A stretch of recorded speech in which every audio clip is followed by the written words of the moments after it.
Gold Rush Tragedy, the heart and hurt behind Chris Dome's golden journey.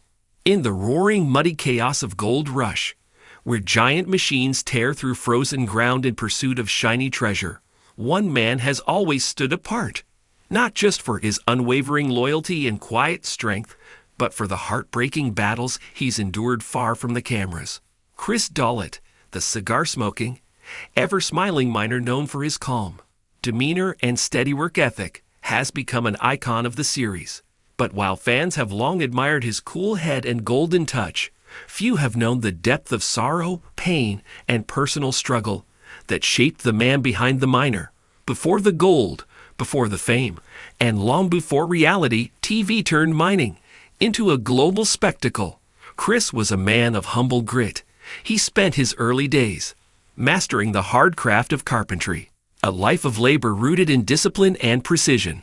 There was nothing flashy or showy about Chris, just a solid man doing honest work. His leap into gold mining was never planned. It came as a favor. Todd Hoffman had asked him to come to Alaska and build a cabin. What was supposed to be a 10-day project transformed into a 5-month adventure that would change Chris's life forever. With zero mining experience, Chris was tossed into a world of chaos, diesel, and dirt. Most would have folded. He adapted.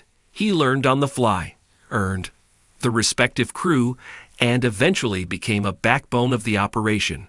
From that moment on, viewers saw him as a dependable one, the man who held things together, who didn't break under pressure.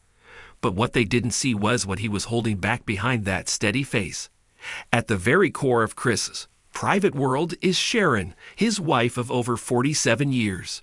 Their love story spans decades, a quiet devotion marked by endurance, sacrifice, and deep respect. But in recent years, that love has been tested by the darkest of storms. Sharon was diagnosed with multiple forms of cancer, a gut-wrenching, terrifying diagnosis that cast a heavy shadow over their lives. While Chris was out in the Klondike, knee-deep in mud and gold dust, he was also silently carrying the weight of fear, helplessness, and sorrow. Mining takes men away from their families. For Chris, this meant being away from Sharon for weeks, sometimes months, while she fought for her life. He was thousands of miles away during the most fragile chapters of her recovery. Fans of Gold Rush saw a man calmly operating gold recovery systems and solving problems with a cigarette in his mouth. What they didn't see was the emotional toll, the late-night phone calls, the long silences, the pain of not knowing what he might return home to. In 2016, Sharon underwent a major surgery. Chris, a man of few words when it comes to emotions, took to social media to thank fans for their prayers and support. "What a roller coaster day," he wrote. "Things went from bad to worse to outstanding." It wasn't a long post, but it captured the raw emotion of a man doing his best to hold it all together. He credited his wife's strength and the prayers of fans for her survival. It was one of the rare moments fans got a glimpse of the man behind the miner, the husband, the fighter, the soul weighed down by fear and love. But heartbreak wasn't done with Chris. In a cruel twist, his truck carrying his passport and credit cards was stolen while he was away. It left him stranded, unable to return home to Sharon. For a man already stretched in emotionally, this was a cruel blow. Eventually, authorities recovered the passport in Slave Lake, Alberta, but the insurance company totaled the vehicle due to the costly logistics of his return. Even then, Chris stayed calm, focused, and composed. But the weight on his shoulders kept growing. Despite all of this, Chris and Sharon remained private. They didn't berate their pain. Married for nearly 5 decades, they raised 2 children and now spend the mining off-season in the quiet warmth of Palm Springs. Far from the harsh winters and constant grind of Yukon life, Chris may chase gold on TV, but his real treasure has always been his family. There was a time when Chris considered walking away from mining for good. During the turbulent days of Todd Hoffman's operation, when the team split and uncertain futures loomed, Chris chose to follow Dave Turin to Indian River. The decision wasn't about fame or fortune. It was about respect. Chris saw integrity, and drive in Dave, and that was enough. He joined him to build big. Red, a monster $250,000 shaker plant, capable of processing 180 yards of paid dirt per hour. Chris had never operated a screen deck before, but he dove in with his typical blend of quiet confidence and determination. He learned on the job, mastering the system, and helping lead the team to $1.2 million in gold. It was a moment of pride, a full circle journey, and around a campfire at season's end, Chris felt the peace of the man who had fulfilled his mission. He even announced his retirement during a live special, smiling, satisfied, and ready for rest. But destiny had other plans. Enter Parker Schnabel, the ambitious young miner preparing for a fresh Yukon season.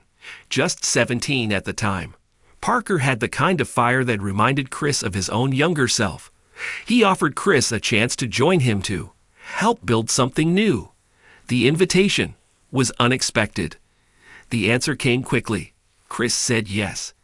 Even Sharon, sensing the pool mining hat on her husband, packed his bags before he finished the call. Back in the gold room, Chris became a master of recovery, refining more than 60,000 ounces of gold over the years. When Big Red, his old partner in profit, started acting up under Parker's high-speed demands, it was Chris who diagnosed the issue. He advised Parker to slow the feed rate by 20%, and the next cleanup yielded nearly $200,000 worth of gold. Parker himself later admitted that Chris had saved the season. His judgment was spoken, his instincts unmatched. In Parker's eyes, Chris wasn't just a miner. He was a heartbeat of the operation. Trust runs deep in gold mining, especially in a place where millions pass through one room. Parker once said he never felt the need to install cameras in the gold room because Chris was in there. That single comment speaks louder than any contract or paycheck ever could. It's a mark of respect money can't buy. Beyond the technical brilliance and the loyalty, Chris's gift has always been his attitude. In a world where tempers flare, machines break, and gold is never guaranteed, Chris brings peace. He keeps jokes coming when things fall apart. He rallies the team when morale dips. He doesn't just mine gold. He mines trust, hope, and strength from the people around him. He's a guy everyone turns to, not just for solutions, but for stability. With age, Chris naturally stepped into a men role. Younger miners looked to him for advice and wisdom. He became the father figure of the crew, teaching not just skills, but the mindset to survive the madness of gold mining. And even when his own health wavered, he showed up dedicated, loyal, and ready to work. His integrity, his laughter, his ability to adapt, these are what make Chris Dohm more than a miner. He's a soul of Gold Rush. In many ways, his journey is the show's most powerful story, not because of the gold he found, but because of what he endured, what he gave, and what he refused to let go of. Chris didn't ask for fame. He never sought the spotlight. But through every challenge, from Sharon's cancer battle to theft, health, scares, and emotional crossroads, he kept digging not just into the earth, but into his own reserves of strength. And what he uncovered wasn't just gold, it was grace. In the end, Gold Rush is about more than money. It's about grit. It's about pain, sacrifice, and perseverance. And in that story, Chris Dohm shines brighter than any nugget pulled from the Klondike. For fans and fellow miners alike, Chris isn't just part of the crew. He's family, and he always will be.